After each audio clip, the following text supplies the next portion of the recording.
Hey whales, it is midnight, Sunday, June 22nd. Let's recap the markets and go over Lemonade for this upcoming week.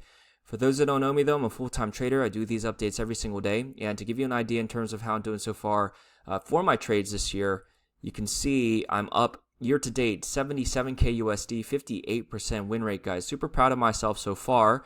And from the calendar view here in June, again, very solid start to the month, and hopefully I can keep up this momentum for the rest of the weeks ahead.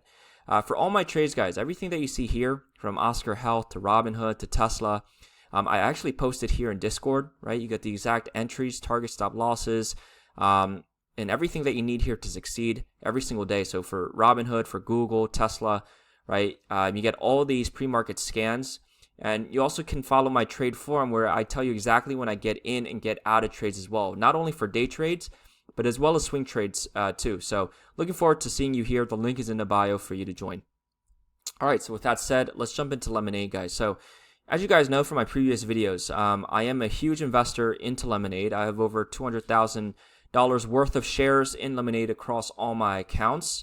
And the reason why is because I do have family members in the insurance industry.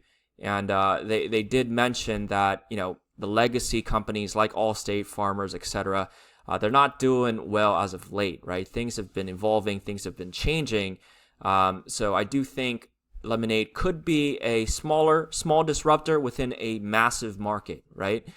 So you can take a look. The things that I really like about Lemonade so far is that you can see it's well supported, right? We have trend lines across the board here. We have a bullish structure, wave 1, 2, 3, 4, 5, finishing off all of a wave 1 impulse, ABC correction for wave 2. So if this is a potential low, we want to see Lemonade continue pushing higher and make a 4 and a 5, right? Because all I see right now is a wave 1, 2, 3.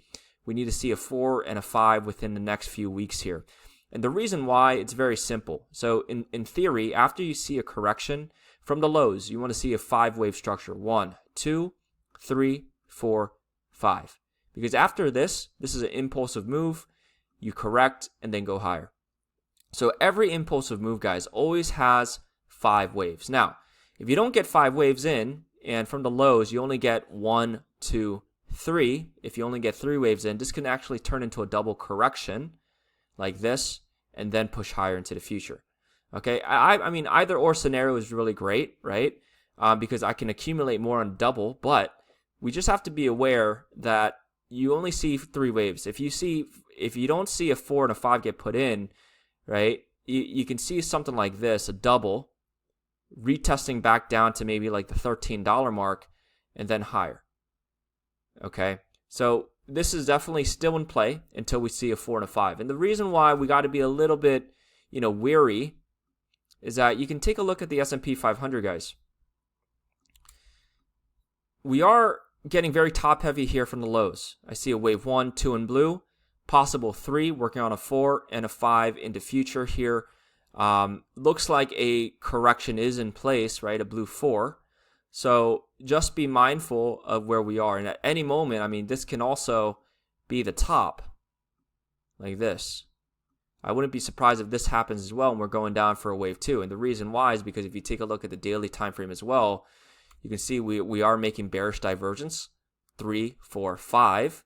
This pivot is given up as well, right? So could it be the case where the indicators need to come down or reset a bit before higher?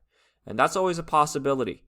So, if this is in, then you can also see small caps being largely affected as well in the future here. Okay? So we just got to be careful of where we are. But in my opinion, these are great opportunities to buy the dip. I'm going to be buying so much more if we go deeper, and if we even go down here closer to like, $15. This is where I'm going to probably go all in on some of these stocks, especially considering, small caps should move after a larger move up, right? So let's see. Talk to you guys soon. Have a great rest of your Sunday coming up. And yeah, we'll keep you updated.